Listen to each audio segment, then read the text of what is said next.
day, good people, and welcome to Real Chicks Rock Presents Real Discussions. I am your host, Michelle Dosbert, and as always, I'm super excited to be here on this beautiful Sunday. It's a beautiful day in the afternoon here in Atlanta, Georgia. Thank you all for checking us out. Listen, I'm going to just get right to it because like both my guests today, these guys are heavyweights. Not only do I know them personally, but I respect what they do professionally. And it's just that time of year where people are starting to think about how do they pivot, prepare, get themselves straight for the new year, right? Because this year flew by. Like we're already in November. We're looking at Thanksgiving, December. It's a wrap. Yeah, it is Thanksgiving. Like, it's over. So this year is done. So this is the informational part of the podcast that I really love to do. But I want to welcome all the new listeners and thank you guys for taking some time to check us out. Let me give you a little bit of background about what Real Chicks Rock's all about. We're all about creatively collaborating, connecting, and raising awareness regarding issues that impact women. And we've been doing this now through community service, public speaking, mentoring, workshops, and the arts. And those that know, I've been doing this. Carl just told me, before we started, he said, Michelle, I've been on your show like 4 times. I've been doing this show since April of 2016. So we've been doing this for a minute. Yeah. Before people know what podcast was. Yeah, everyone's jumping in it now. Everybody jumping in right here. Everybody doing it. So let's get into it. Today's topic is real estate and finance. Right? We can't never talk enough about that. We rub our hands every time we talk about that. There's a lot of people that want to buy a home, don't know how to go about it. A lot of people who's financed, they're, filed bankruptcy. Maybe they got debt. They just don't know what to do. So I'm going to ask all the questions. We're going to have some conversations. We're going to just jump right in. But here are my guests today. My guest today is Cecil Whitmore and Carl Agard. How are you gentlemen doing? Good, we good. Great. How are you? I'm good. Thanks for having me back. Oh, yeah. What is this, number 5? Yeah. I'll stop counting. We'll do My first time. Yeah. We good friends. No, you've been busy. No, don't feel no kind of way. You've been busy, and we'll talk about why you've been busy and what you've been doing these past couple of years. But gentlemen, just a little bit of background. Cecil, I'm going to give you the floor first. A little background about yourself. So I'm Cecil Whitmore, graduate of Morehouse College. Had to slam in homecoming just a few weeks ago. And I know, you the East Coast folks over here from New York. I'm from Los Angeles, so West Coast. Yeah. All right. Side. But I've been in Atlanta now for about 23 years. Came here to work for Coca-Cola. I worked in corporate America for 20 plus years. And then started my real estate journey around 2018 full time. I had my license. I got my license back in 2003. Yeah. So I've had my license now for about 20 years. And so part-time license. Grew up in Los Angeles. My dad was a real estate guy. Third grade education, but came to Los Angeles from Arkansas, bought properties, him and his brothers. And when he passed away, he left my brother and I real estate. And it let me know that wealth and how you pass on wealth, real estate is definitely one way to do it. And so that was one of the reasons why I got my real estate license. My wife and I are on Married to Medicine. Yes. Hi, Dr. Simone. I get on Instagram sometime and I talk about, making drinks. I'm a home mixologist. The cocktails. Yes. Mixology guy, but I also, my main thing is real estate. Yes. Awesome. And finance. Awesome. Carl, tell the people a little bit about yourself. All right, well, Carl Agard. I got magazine, Boss Excel magazine. My magazine is on financial literacy, entertainment, and I do a lot of tips on real estate and credit in there. I started out in Brooklyn, originally from Brooklyn, New York. I was the youngest Black independent real estate broker in New York in the mid-90s. I came to Atlanta in 2001. If you had a New York license, they give you a Georgia license. So I just came here, and it was around the time when everybody from New York and New Jersey was moving to Atlanta. So I moved half of New York and New Jersey down here. Then I started doing a lot of the music industry folks out of LA, moving here to Atlanta. Had my own mortgage company for a while. Was building homes in Charlotte, out here, St. Louis, rehabbing brownstones. Then after the market crash, pivoted start doing loss mitigation where we was saving people homes from foreclosure. Right. During that time, started picking up credit repair, more small business financing. One thing I learned just over the years is always pivoting because things are always changing with the we'll times. Talk about that too. During that course, I had, people always want information. So I had wrote about 7 books on real estate and credit. He got some. Yeah, always seems to be plugging up. But we'll talk about it later though. So these is 2 of my books. And then, the magazine, we'll talk about that later on. Yeah. But these are things that I got going on. So I love coming on Black Chicks Rock. Real Chicks Rock. Real Chicks Rocks. Talking about financial literacy because it's very important to know what's going on out there and stuff like that. And I always appreciate you trying to put good information out to everybody out there. You always do that. I'm trying. So let's jump in, gentlemen, because I wanted the audience to know your experience and where you're coming from. And you're not just somebody that Google this or have an opinion. Your years of experience has helped you and give you these formidable years to help other people. And you've had clients and you've helped numerous people and you've seen the trends in the market. I'm going to start with you, Cecil. Can a person purchase a home in Atlanta these days? And let me give you a little context of where I'm coming from. We talked about it before we went on live on air. When I came to Atlanta, it was in 89. It was a beautiful city then. It's still a beautiful city now. But there was so much possibility in young people owning their own home or anyone owning their own home. Purchasing like a starter home or a cookie cutter, what we would used to say, I seen them priced at 110, 115, 150. If you was really balling, 175, right? Back then. So now I'm seeing prices for homes starting at 300. So can a person really afford a home in Atlanta these days? What say you, Cecil? I mean, I think that's a great question. And I think that there's a lot of nuances behind the answer. Okay. I think number one, it has definitely become more expensive to buy a home. And right now with the interest rates being at 7.5, 7.6, that makes your monthly payment a lot higher. And so because of that, a lot of folks today are struggling to even qualify for a loan. And then the home prices are also going up. But there are some things that you can do to buy a house and afford a house in Atlanta. Here in Georgia, there are 2 programs. There's the Georgia Dream program that does down payment assistance. There's also the Atlanta Housing has a down payment assistance program. Both of those programs are things that you need to be looking into if you're considering buying a house. And is this for first-time home buyers primarily? First-time home buyers, folks that are working in the medical field, educational field, someone that has someone disabled at home. You do have to qualify based on the income requirement. Right. You can only have so much money saved. You have to have at least $1,000 that you're going to pay towards the house. But there's some opportunities to do that and affording a house in Georgia. The other thing I would say is that you don't have to necessarily buy a house to get into the home market. You also can buy a condo, a townhouse. And so let's make sure that we talk about that too, because I think sometimes people just automatically assume I got to get a house. And a condo and a townhouse is making you toward taking that step towards home ownership and equity. Now, Cecil, do we think, I'm not in it as much as you are, right? Because I'm a little selfish. Once I buy a home, I'm good. I'm not really checking for mortgage rates or things like that because I'm planning to stay in the home for quite some time. Now, is it that COVID kind of accelerated this? Because it seemed like things, like people had a fighting chance, like things made more sense. And then once we said we outside, like earlier this year, like the end of last year, like things just started to just, inflation. It just went up. Is that part of the driver too?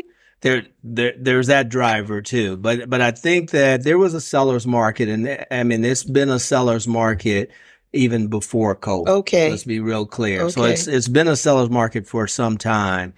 But because interest rates were so much lower, Yes. people were able to qualify for mortgages part. during that time, Okay. right?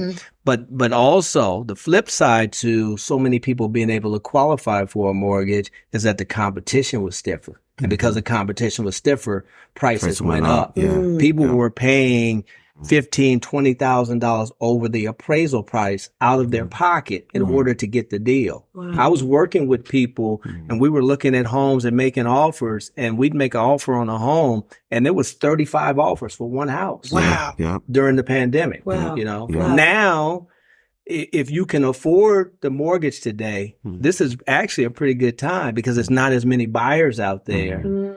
And so you don't have those issues of prices going up to a point where people are paying above appraisal, and you're able to negotiate now with the seller. They're paying closing costs. They're paying down your interest rate. And so there are some opportunities if you can afford it, but you got to make enough money. If you can afford it. That's the part now, because back in the day, you could have maybe 2 part-time jobs bandaged together to pay a mortgage. Now you're talking about if I can afford it, meaning what? I need to make 6 figures to qualify to purchase a home? I mean, the average home in the Atlanta area is actually at $445,000. Yeah. The average home. That's the 445? 445 in Atlanta. Yeah. And when we say Atlanta, that's everything within That's 285. Metro That's Metro Atlanta. That's Metro Atlanta. That's outside of 285. Even when you go to, say, Buford, got someone on a contract on a house in Buford, that's $400,000. A couple of years ago, it was $200,000. It was 200. Or you're looking at McDonough, places like that. Those prices are going They've up. gone up. So hard to find some below $350 of good quality. Oh, Of sure. good quality. So then you say maybe the condos are an option. And where are those? They're not building that, are they? Well, there's plenty of condos out there. Okay. You just have to be open to different areas. You also have to, here in Atlanta, it's easy to come here and say, I'm going to get my dream home, right? Yeah. This is where people were coming and, we're going to have a basement. We're going to have 4,000 or 5,000 square feet. And like you said, back in the day, it was 200,000. Yeah. Those days are over. Gone. We won't see them again? That's not there. I don't think so. That's not No there. more. No. But the thing is that the flip side to this argument, though, is that if you don't get yourself in position to become a homeowner, we're getting further and further behind when it comes to the income gap. Right now, 45% of Black households own a home. 75% of white households own a home.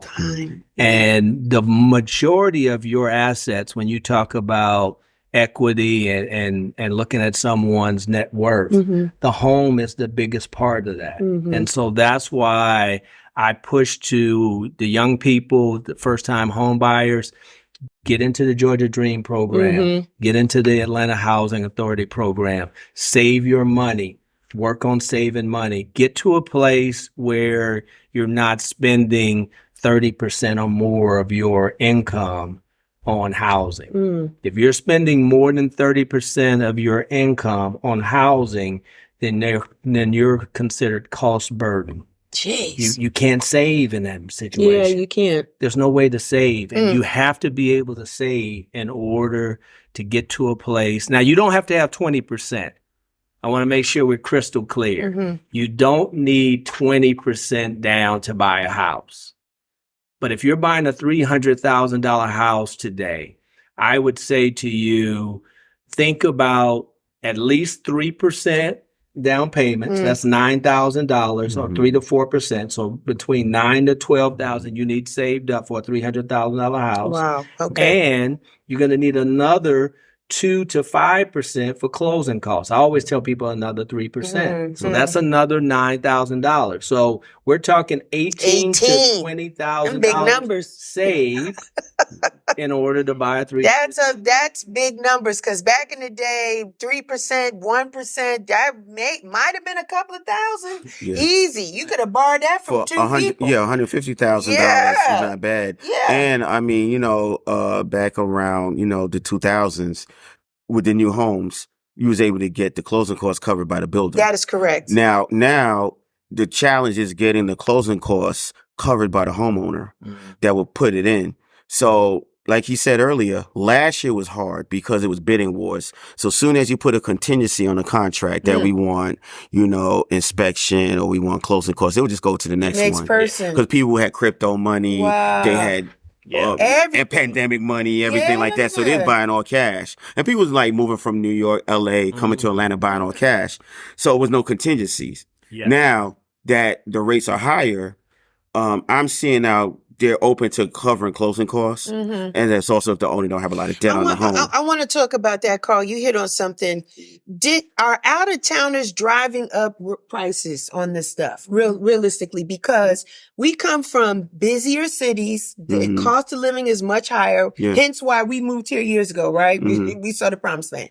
So then people see us leaving. Thank you, social media. I want to come. I want to move. And so people are like, that's a third of what I would pay for in New York or in LA. So they don't have a problem paying that money. But then once you get into it and you try to move about, you be like, I don't want to, that's a lot of money. And the salaries are not coming up with it also. Because the salaries to me are the same or less now than it was when I first moved here in 01. They're not. The prices of houses doubled. Yes. And like you said it, so during the pandemic, you had social media, TV drove a lot of the movement here because I know for a fact, most of my clients that I do real estate for here are from New York, New Jersey, right? So they say, hey, I see this, I want to come down. Even though you tell them, hey, it's not like you see on Married to Medicine and all those nice shows that's on Bravo. It's not like that, but hey, they want to see it. They want to see it. So, they'll sell a house in New York, New Jersey for $1 million.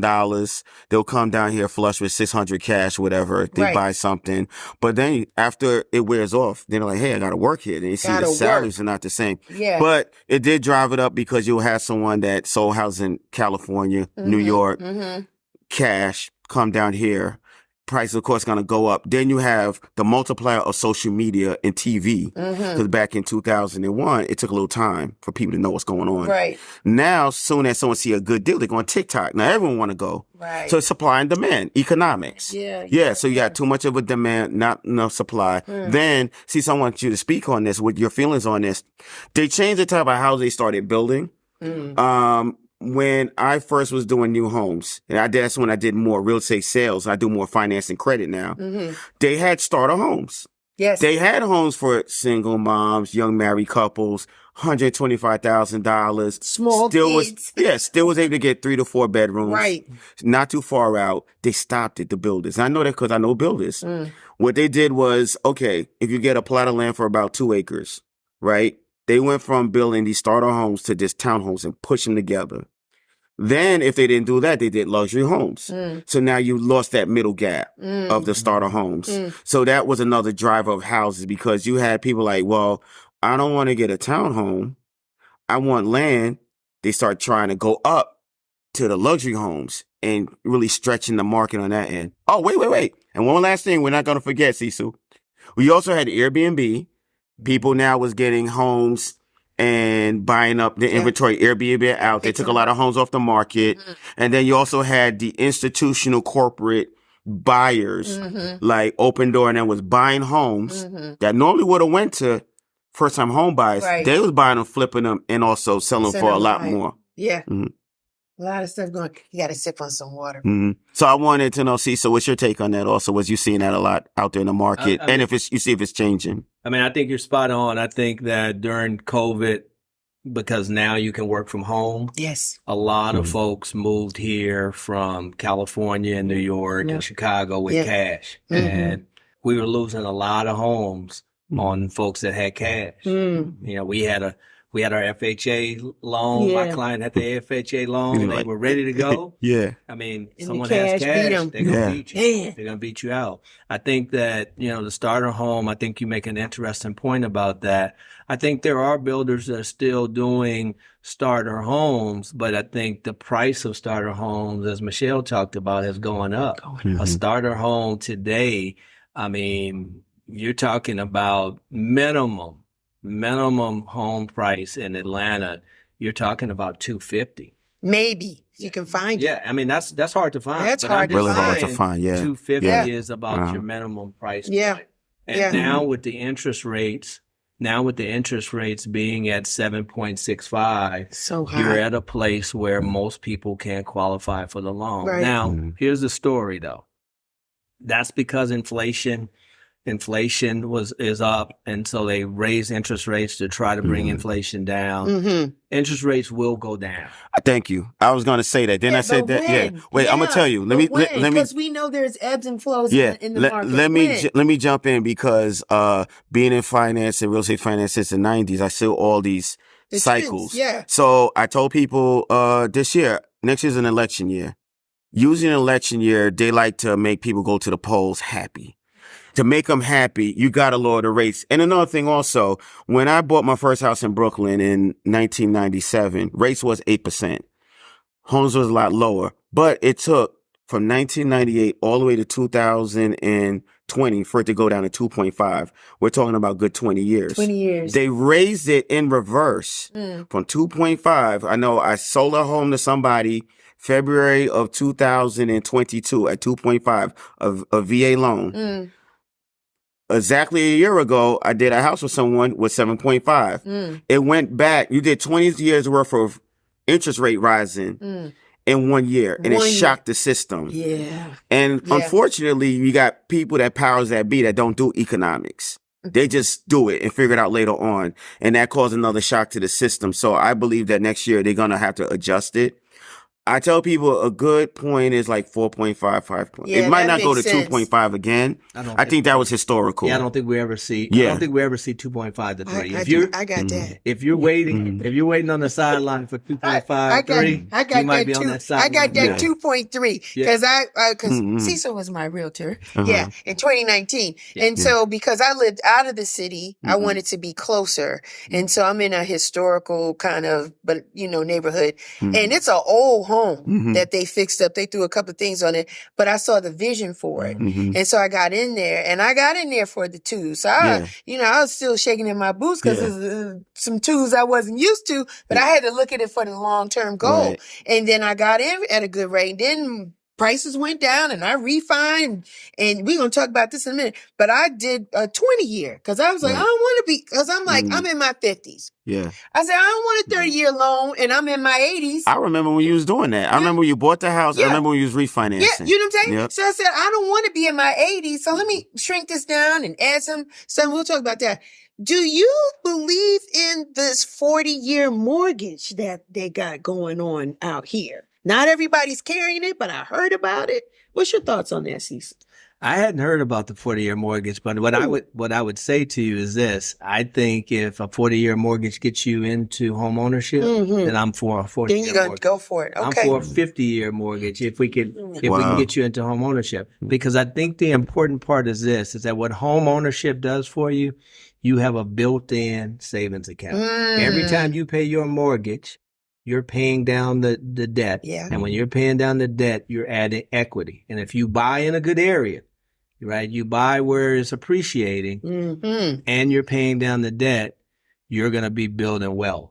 And the folks that have money in America are folks who own real estate. Let me say this. You said something very key. An area that's appreciating.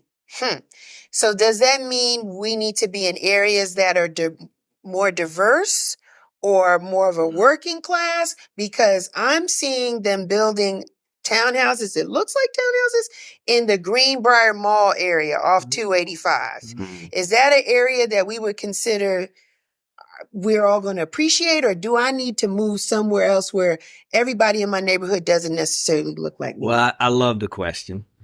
I love the question. It's part of what I do every day when it comes to clients. Is that I do think as Black folks, we have to be smarter where we're spending our money. Okay. Now that's not, I'm not saying it from the perspective of not buying in the areas like by Greenbrier. I'm saying it from a standpoint of seeing the vision of the city and not being slow to act on the vision. You know, I get disappointed and upset with our people sometimes because we are, in some cases, leaving some of the most appreciated areas around. Yeah. I mean, when you look at what's going on in the West End. and you look at what's going on in East Point and in Hapeville, Adair Park, and in historic College Park, we got to do a better job of not being so caught up in square footage. Okay. And go back to the concept that they always tell you in real estate: location. Yes.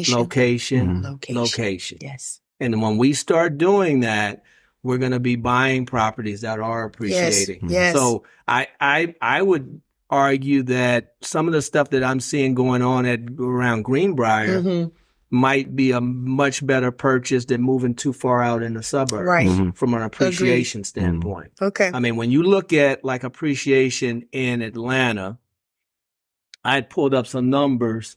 And so Midtown in 2016, the appreciation value in Midtown when you bought the place in Midtown in 2016, it was worth $224,000.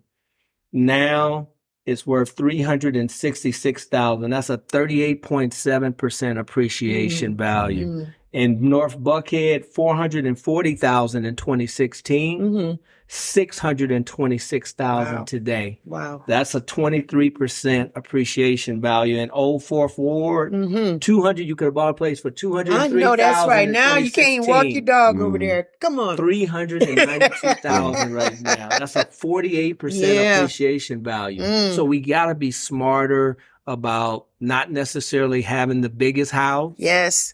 But buying in areas where our value is going up. Makes sense. Yeah, because I gave up square footage for that point, because I felt that somebody makes a determination on whether or not that neighborhood is viable or not. And that's what I was going to add. Like, I always tell people, wherever city that you're in, go to the meetings. Yes. Go to be involved in politics. You don't got to be with a sign outside, but at least sitting on a city council meeting to know what's going on. Yeah. Because it happened years in advance. They don't just show up and do it. Right. And I just go case in point. I like to lead by example. I was in downtown Brooklyn when I first bought my houses. Right. But by me, working on different political campaigns and going to the community board meetings, everything like that, being on the board of directors of a nonprofit, I knew about things that was going on. So I knew about the Barclay Arena well in advance. So I had a co-op 2 blocks from the Barclay Arena, I bought for $35,000. We just sold for $500,000, and we did no work to it. And it was a 1-bedroom, probably the size of this studio right here. Right. But a lot of it was just doing research. I tell people, you got to know what the local schools are doing, the colleges are doing, if they're expanding. For example, Georgia State, when the Braves moved, right? Yeah. Someone with no vision would say, oh, the Braves was going to go down. No, you go down and buy it, right? Because look, I knew right afterwards that Georgia State was going to turn that stadium and they start doing all that development. Now it looked completely different. It's totally different. They finally got a Publix. Yeah. And how long have people wanted a Publix there for years? When those townhouses first was built up in 96 or because my ex-husband painted, he did some work over there. And we were like, wow, this is a great location. Where are they going to get their groceries? Where are they going to shop? Right. And promises were made and it was never delivered. And so now there are townhouses right there. That's called the area Summerhill. And it's 900,000 and you could barely do this in your drive. You can't even And the older ones that was across from the parking lot, I flipped one time. You did. So when the market crashed, I picked one up, did a short sale. I got it approved for $75,000. The guy owed $175. I flipped it for $150.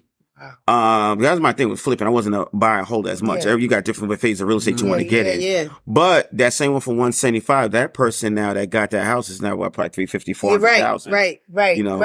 And what I was saying too, by me moving from where I was out in the suburbs and buying what I bought, I had the vision. The location is great. And in a matter of a year, the bank is telling me this is what it's it's already, worth its weight. And I'm just going to sit, because of the location is great. Yes, I gave up square footage. Yeah. But you know what?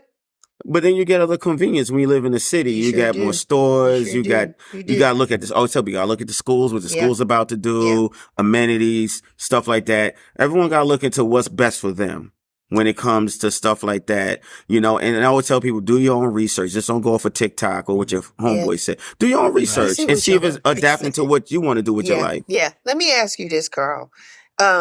credit scores. Like, that's important. Some people don't even know what a credit score is. Don't even know how it comes about.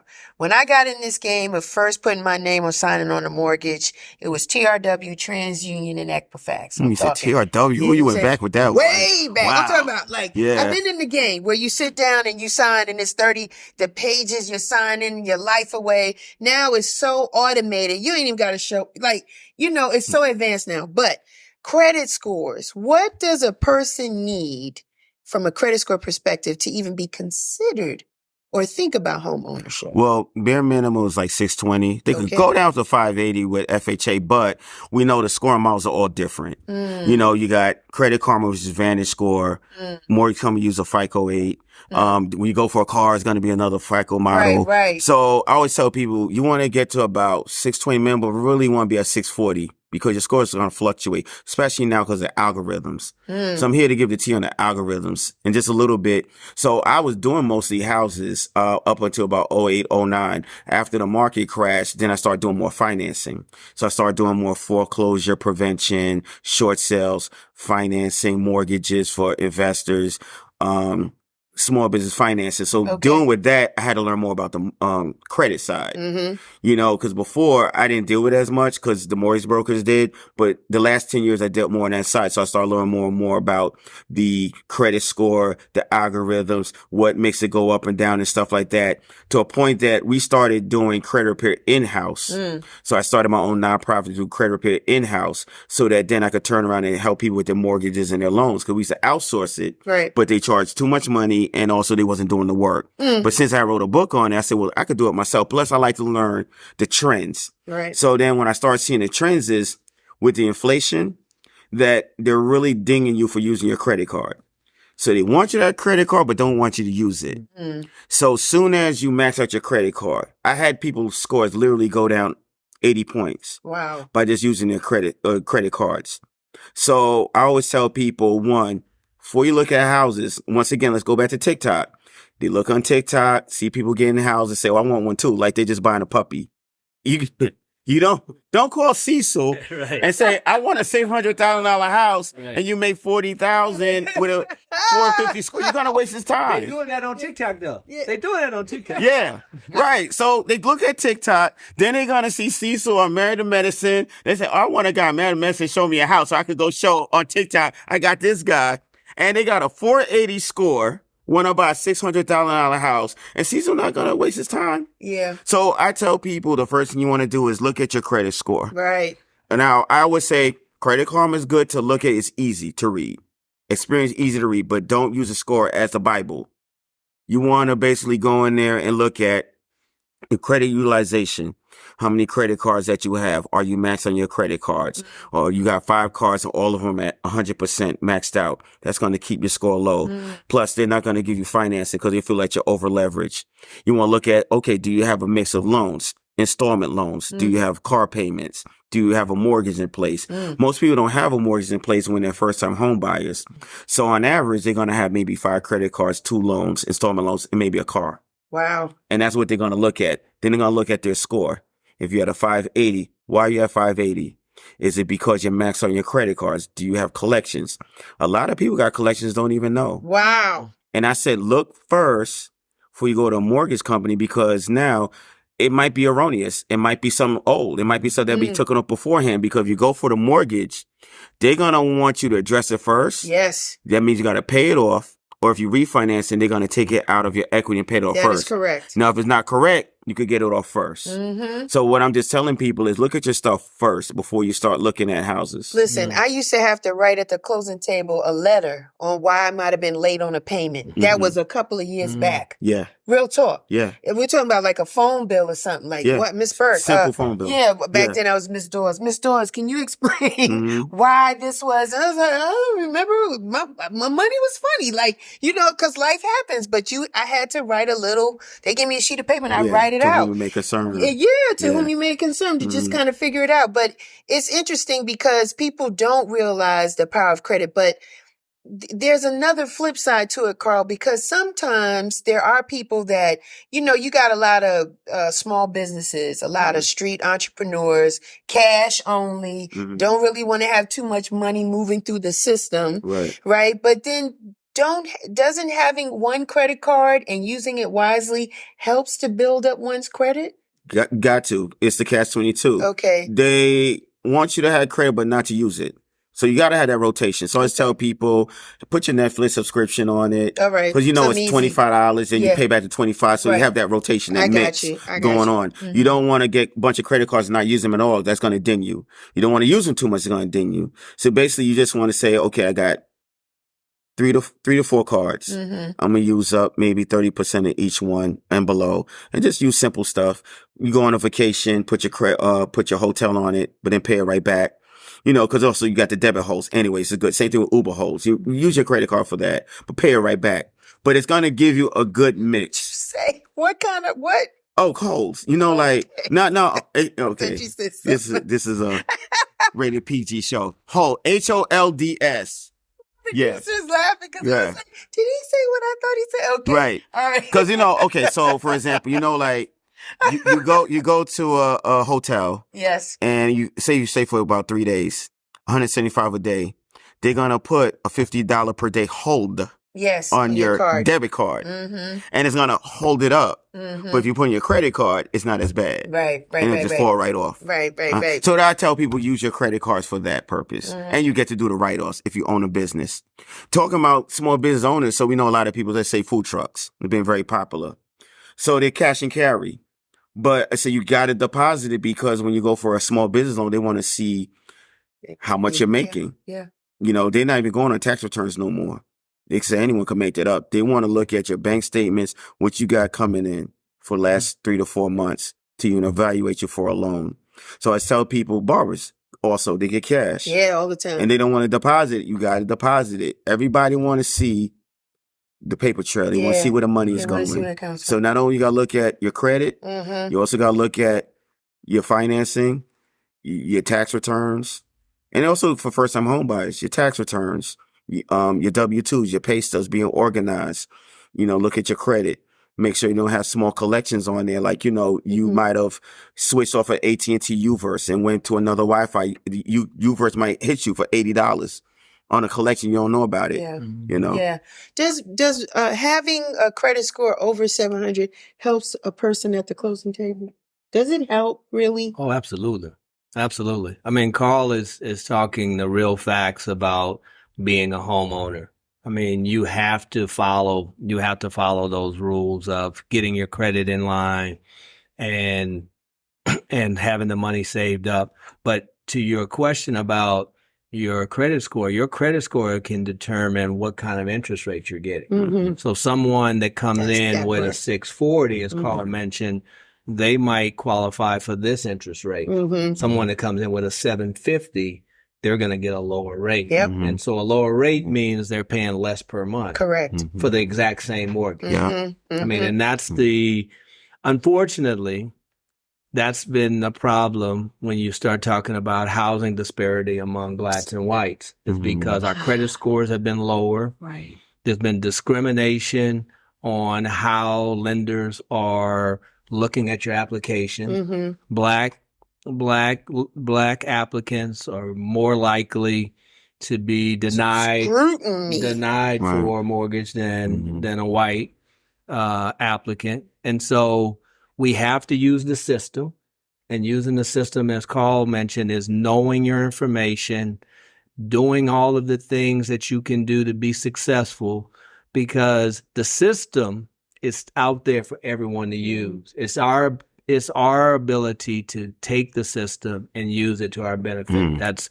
improving your credit score. That's spending less, definitely spending less than 30% of your whole household income on housing. And then that's saving money. Yeah.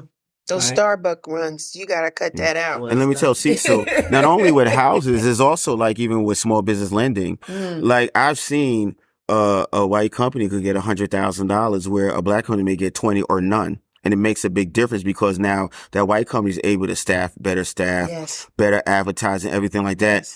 $20,000 for a small business owner, that money's going right there on overhead.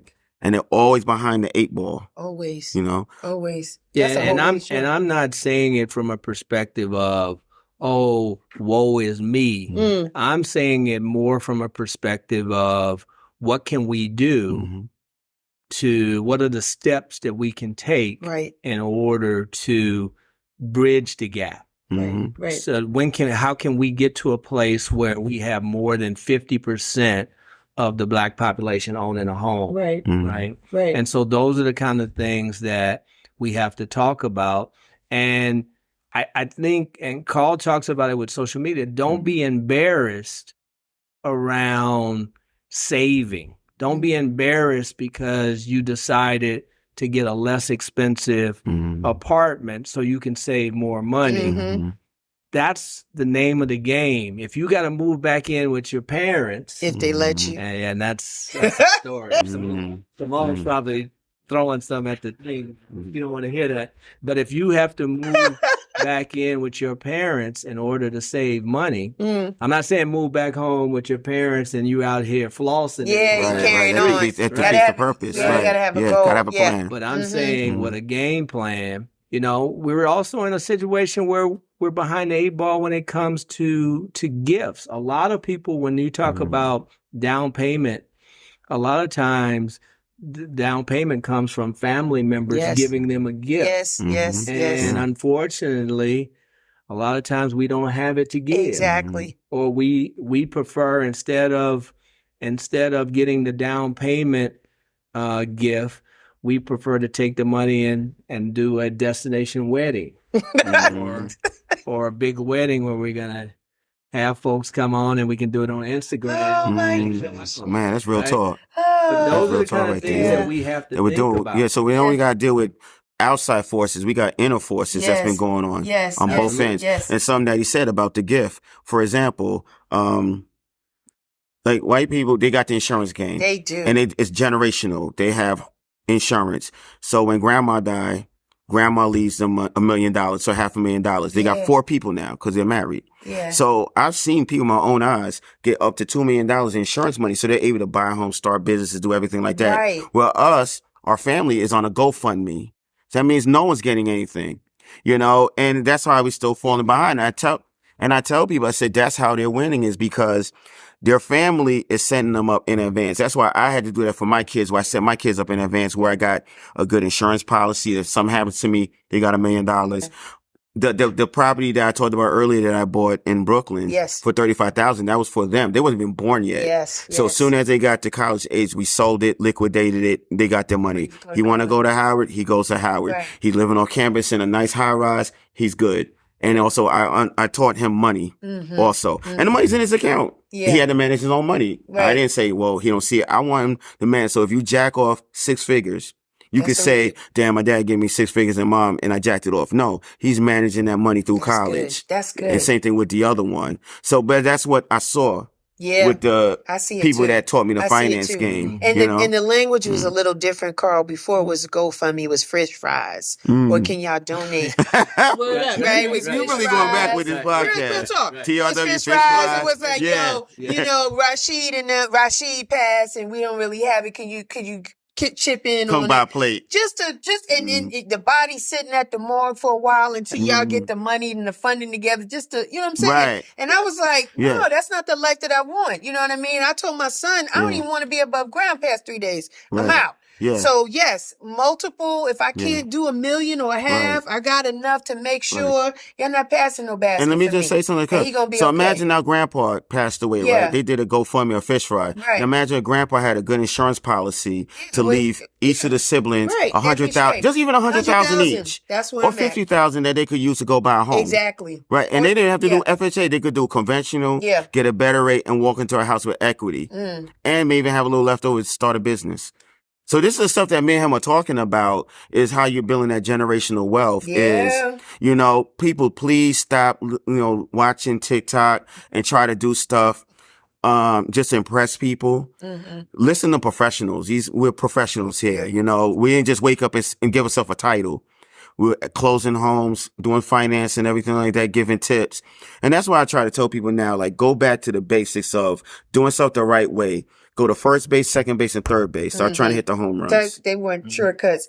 Cecil, I didn't get a chance to ask you, what is an ARM? Because I hear that all the time. What does it mean, and how can that be used for us homeowners? So ARMs were really big back in the beginning of when the market was really blowing up in the early 2000s. ARMs were huge, and ARMs just stands for an adjustable rate mortgage. And so what it allowed people to do is the rates were higher back in the 2000s. And so what an adjustable rate mortgage would do, you might have a 3-year ARM or a 5-year ARM. So for the first 3 years or 5 years of the loan, the rate was lower. And so it would allow you to get in the door with a lower rate. But after that 5 years, it might have a balloon payment, or you had to refinance that loan. And so if you didn't, the rate would go from, let's say it was 5% ARM for 5 years. And then if you didn't refinance it, it would go immediately to 10% or 15%. And so your job is to have your credit in line so that you have the ability to refinance that mortgage later at a lower rate. That's kind of the story of where we are today, is that it is a very tough time to buy a house. And I'm not of the school to tell someone to put yourself into a position where you're buying a house that you can't afford. And you're paying 30% or 50% of your income in order to have a house. That's not the time. But during this time, this is your opportunity to go to what Carl was talking about. Work on your credit now. Save your money now. Get yourself set up so that as the rates lower, and they're not going to lower to 3% or 2%, but as the rates lower, be in position to be able to get a loan, to get a pre-approval for $300,000, and then find a real estate agent to work with you to find a good place in a good area. And don't be so caught up in square footage, and don't be so caught up in the suburbs, because we are leaving. Start talking about gentrification. Yes. We are leaving some of the best neighborhoods in the city. And we got to do a better job of that. We can't complain about gentrification if you had the opportunity to buy there also. Right? Yeah. And so that's the thing that I talk to people about all the time. When you see a trend, as Carl talked about, when you're following what's going on in your city, and you see things happening like the Tyler Perry Studios, when you see that being built, don't be surprised when all of a sudden you start seeing others moving into the area, because they see the vision of what's going to happen in the next 5 to 10 years. And we got to be smart. But the language to those people that don't look like us is different. To Carl's point, in yours, Cecil, that the opportunities are extended. Hey, so-and-so. Hey, Margie. Hey, Bob. Did you know about this particular program? You know that if you buy in this neighborhood, you get a home equity assistance to help build it up. And oh, by the way, there's going to be an extra police presence in the neighborhood to make you feel safer. Schools are going to get better. You know, and there's a park there that you can walk the dog and your child and all this kind of stuff. And they go, you know, well, Bob, you know, we've been thinking about it. And so all of a sudden you see them, they're just popping up. The language is different for them. It's more invitational for us and more inviting for them to be there. There are some of us, Cecil, that are willing to be 10 toes down, see the vision, stay into those neighborhoods, and it takes a long time, but they do it. But then there are those that are the older Atlantan people that don't know. People are not talking to them. Maybe they own the home and they can't pay the taxes and they're pushed out. That's happening. They can't keep the house up. Some of the houses they're hanging on by a string and may need a new roof. They need shutters. They don't have the disposable income. We're talking about generational wealth. Nobody in the family is even thinking about, well, let's pull it together to make sure Big Mama's house is okay. Cause we all go to Big Mama's house for Thanksgiving. No, cause everybody generationally, we trying to make ends meet. That's real talk. That's real talk. Yeah. And it's just like we said earlier. So grandpa passes away, leaves nobody anything. Where grandpa should have insurance, everyone. In reverse also, kids should be able to come in and help grandma with the house. Because they should know and educate themselves what's going on. A lot of times everyone's wrapped up with their own thing and they wait till too late. That's correct. To be like, oh man, all this is happening. It was always going on for 5 years. Yeah. You just didn't take the time to find out about it. And it's not even like you got to look under a rock. It's just, it's kind of there. Yeah. But they don't. And then, and then like you said, grandma losing the house to taxes. Yeah. But someone there had the money to help her out. But everyone get kind of selfish in their own ways about it. Then when it's gone, they complain about it. Yeah. Because I know some people that have lost homes, good, like Decatur, like downtown Decatur, like East College. Yeah. That's a hot thing. And then she'd been there all this time. And then all of a sudden she moves out. And same thing with a small business. You may have a family member in their 50s or 60s have a strong business, a restaurant. Yes. And the kids don't want to be a part of it at all. But they're going to work for another restaurant with a hookah lounge and get fired when they could have been working with the family's restaurant and build it up. But the others don't do that. The family business is a family business. Everyone is chipping in. So when I was just talking about real estate, we even now seeing with the businesses also. Yeah. Where I'm seeing businesses fold because of family not getting together and save the business for nickels on a dime. I'm going to ask you this, Carl, because you said, you taught your son how to manage money. That's hard. Because this generation of kids think that you got it, they got it automatically. They don't care what you went through to make it happen. They just feel like if I want it, I'm asked. They're gonna shoot their shot. They're gonna ask for it, right? Yeah. But the way that the economics are set up today, it doesn't really afford our children an opportunity to really be successful without their parents or some type of support system in place. What can we say to parents? What can we do to try to better prepare our kids? So not that we don't want to throw them out. One thing I'm coming against is growing up when you 18, you graduate from high school, you got to get out of here. Yeah. Well, you're not prepared for life at 18. Right. Realistically, you have no form of credit. At 18, I didn't have no form of credit. They didn't manage a checking account. They didn't do those kind of things. At least now for me, I put my son on a card to build up his. You asked me about, because usually when you do something, you ask me first. Yeah. And you're doing the right thing. Yeah. Go to Chick-fil-A, go buy something. We can pay that up. So he comes out with a fighting chance. But if the jobs are not there, and if college is so expensive for kids to even go to, how do we set our kids up so that they can be in a position that they can take care of themselves? They can possibly be a homeowner. What say you, Carl? So what I say, and I say it to my friends and everything like that, right? It wasn't overnight, like you said. Yeah. Like 18, now my son got an internship with a hedge fund. It was years of him just shadowing me. I got you. Watching everything that I do. And I was fortunate from, like Cecil, doing real estate, working from home, meeting all kinds of people, that my kids was able to go on building sites here. Right. We go to New York, to our place in New York. They're able to see people there, see differences also. Sit down with the mayor of Mount Vernon when he had me do a project in Mount Vernon. And they didn't understand it. They was young, but I wanted them to shadow me just to see different things. And I would talk to them. They might not get it then, but believe me, they're sponges. They'll get it down the road. But it gotta be like from when they're like 7, 8 years old. You gotta talk to the kids. And I think a lot of these parents, they get caught up with life. And some of them I don't be keeping 100. They about themselves. I want to party, I want to chill, have a good time. Yeah. And then when the kids are doing certain things, they're like, well, what happened? You're not talking to your kids. You got to show them stuff. Yeah. Like, and I'm going to be real 100 and funny about it. I remember when my kids were starting to get an age of getting a job, I would go to them and say, hey, listen, if you're messing up in school, I'm going to get you a job at Popeyes. If you do good, you work at Chick-fil-A. They didn't understand, but when they start seeing how people roll at Popeyes, I said, yeah, because you're going to have to go and fight in there at Popeyes. Right. But, you can get you a nice little cushy job at Chick-fil-A and say, my pleasure.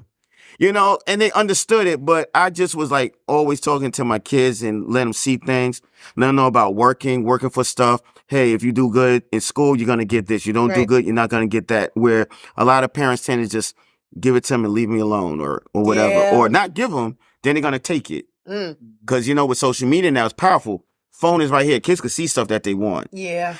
So if they don't say, if I'm not going to get it, I'm going to get it because they want to be popular. But you got to educate your kids. Educate them on finance. Give them a bank account. Let them work at Chick-fil-A. Yeah. Put the money in a bank account. Let them manage their money. It starts young because by the time they get to 18, 19 years old, they have a format to work on. And then when they do have a problem, it got to be like, you work it through. Let me be your last defense of the problem, and I'll walk you through. So that's what I ended up training my kids. And honestly, I see it made a big difference as opposed to other people that just push their kids out there and the kids didn't know anything. Because my kids was managing their money from their real estate properties at a young age, they knew how to manage the money when they got to college. Got you. Cecil, what say you? I mean, I love the question because I got 2 boys, 21 and 24, and I talk to kids all the time when I go back to Morehouse and now my kids are at Georgia State. But I'd say a couple of things. Number one, college isn't for everyone. No. College is expensive, but you have to get a skill. Yeah. If you don't go to college, you still got to get a skill because a skill is what's going to allow you to make a living. Right. Right. Now you can work and pay bills, but to make a living and be able to really have home ownership and savings, you got to get a skill. And so that might mean go to a trade school. That might mean go and get certification in some of the IT fields. You don't have to have a degree for those. Right. And so the first thing I say is you got to get some kind of degree or some type of skill to be successful. Number 2, you got to start saving immediately. As soon as you can, you should be saving money. Carl talked about having an account, a bank account. We got to have that. That's the beginning. Yeah. And then you should also be looking at maybe opening up like a Vanguard account and having mutual funds or a Charles Schwab account. That's a part 2 show. That's a part 2 show. But and then also we got to talk to our kids about when they get that first job and they have a 401k at their job. They need to put the maximum money in there as possible. And if they have matching funds, that's free money. Yeah. Don't walk away from the free money. And so those are the kind of things that we have to do from the beginning. If you start saving money at 21 into an IRA, even if you don't have 401k, right, but you just save on regular to about $1,000 a year, you put it in there every year from 21 to 40, you will be amazed at how much money you have when you're ready to retire. Yeah. You're not waiting on Social Security to come to say, this is how much I get, because you have savings. So we got to do a better job of doing that. And kids have to be a little bit humble and understand that you might not be ready to move out. And so because you're not ready to move out of your house, you're going to have to follow your parents' rules. You got to follow your parents' rules. You got to not spend your money frivolously. And then you got to be in a situation where you could stay at home with a game plan for saving for your down payment, a game plan for starting your retirement savings. If you're staying at home and your parents see you buying all of this fancy stuff or smoking marijuana every day, that's not going to be conducive to the plan. For the game plan. But if a parent sees you, my dad used to always say, as long as I see you taking care and helping yourself, I will always help you. And I think that's what most parents believe. If they see you with a game plan, they see you saving money, you could stay at home following the rules. Of course. Following the rules, but you could stay at home and save money and be in a situation like some of the others that when you leave this house, you move into your own house. And that's where I got to see us get to. I want to see us leave our parents' house and move into our own house, even if it's a condo, even if it's a townhouse, even if it's the smallest house. We got to do a better job of getting that house. And change your circle of friends too. You know, that's very important. These are my deuces, right? Like, so if I have a real estate question, I'm checking with Cecil. If I got financial, I'm talking to Carl. Like, change your circle, like level up. Like if you got a goal and everybody ain't talking the same language that you're talking, like change your influencers, like for real, because that has helped me from the beginning. That's why I'm able to come to the table and go and buy a house and know the fundamentals of it, because I'm like, I know somebody has done this. The information is out there. Let me talk to those that embody this on a regular basis to help me. And then we can help other people. But we're supposed to show that it can be done. Matter of fact, I just told a young man that I'm mentoring, he's 23. He's starting his own business. So I'm walking him through the whole thing. And I just literally told him, I said, every 5 to 10 years, you have to change your circle around. And nothing wrong with it. I mean, it just happened. People grow apart. People go in different directions. And if you're going to be upwardly mobile, you have to change your circle because things are always changing. So if you don't, you're going to stay stagnant or they will bring you down. So you're 100% right on that. You do. You got to move like a rocket. Parts gonna fall off on you as you elevate up, but you got to pay it forward, right? So you guys paid it forward today. So listen, how can the people find you? Wait a minute. Talk about what you got on the desk, my man, over here. You got the books. I got all your books. Talk about your books, the magazine. Talk about it. All right. Well, how they could reach me is during the pandemic, I wrote some updated books. It was called Surviving COVID-19. It was a real estate one. It was a credit one. Did real good during the pandemic because everybody was home. And I did free ebooks. I had a big Facebook group, so everybody wanted the free ebook. But you could buy the books on my website. My website for my nonprofit is the Agard financialfoundation.org. On that, we do credit repair, credit restoration. We help people set up their businesses.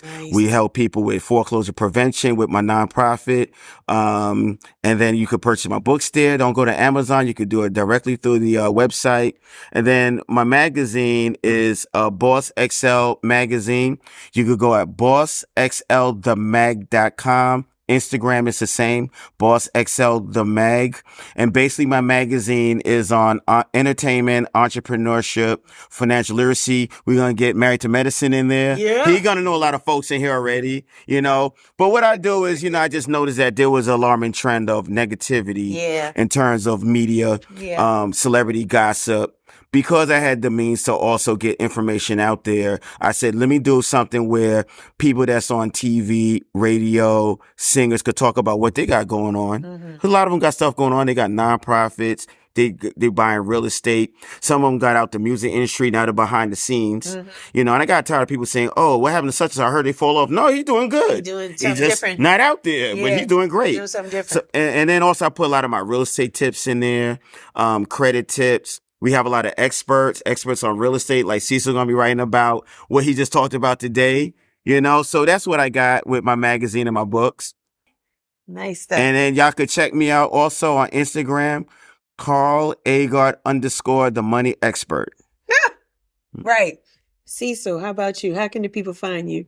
So CecilWhitmore.com is my website. So you can go there if you want to. If you're thinking about selling your house, if you're thinking about buying a house, you can reach out to me there at CecilWhitmore.com. You can send me an email at CecilWhitmoreRealestate@gmail.com. Any questions that you might have, you can send it there. I'll respond to you at that point.